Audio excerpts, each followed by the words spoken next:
Hello, I'm B.A. Shepard. Welcome to iDominate Life. Winning and losing. I had an interesting conversation about winning and losing yesterday, and I wanted to talk about just my perspective on winning and losing. Because, a lot of times you'll hear someone being called a winner or someone being called a loser, and I don't necessarily subscribe to calling someone a loser because it diminishes their value. Now, I'll call someone a winner because, for all intents and purposes, it lifts them up. It's a word that's positive and has positive energy behind it.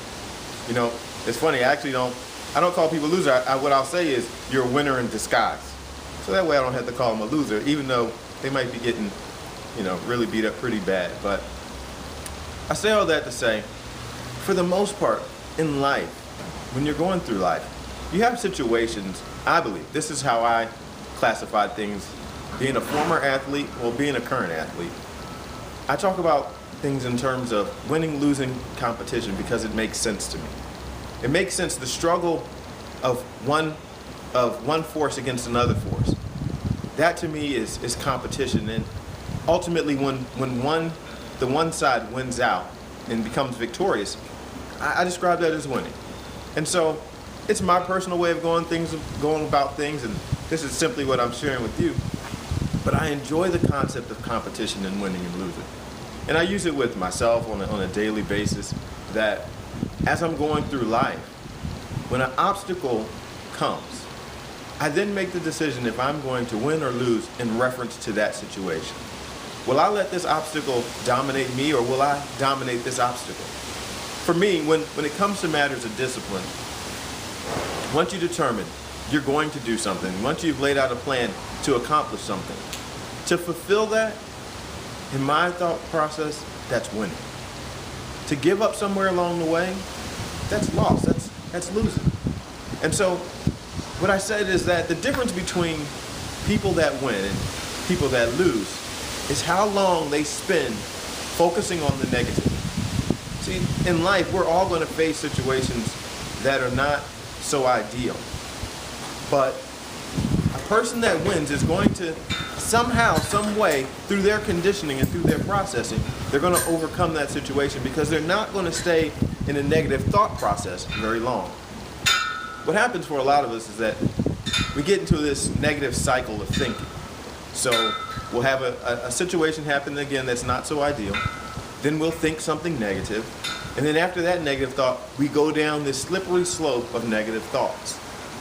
And so the winner, on the other hand, the person that wins, they have the situation, perhaps even the same situation. They have the negative thought because even people that win have negative thoughts.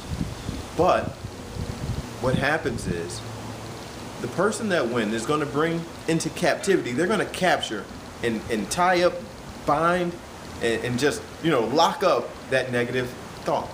So that negative thought can't go running around in your mind recruiting more negative thoughts. See, the power of thinking is that you control what you think. Doesn't matter what someone says to you. You control whether or not you accept it, whether or not you're going to ponder on it, whether or not you're going to internalize that and make it a part of your reality. Someone could call you ugly. Someone may call you stupid. Someone may tell you you're brilliant. Someone may tell you you're beautiful. It's all up to you what you take into yourself and what you start to believe, what you start to think. And so in this process of winning and losing, it's up to you. One of the greatest hurdles that we ever have to face in terms of being successful in life and accomplishing our goals and dreams is getting past two words. I can't. Those two words are so crippling when put together that it can halt your whole entire life. So a winner, a person that wins, you're not going to hear that person saying, I can't. Because that person's belief system is different. And perhaps you have a belief system right now that's not very strong, but you can start cultivating a new belief system. Today's a new day, and you can cultivate a new belief system.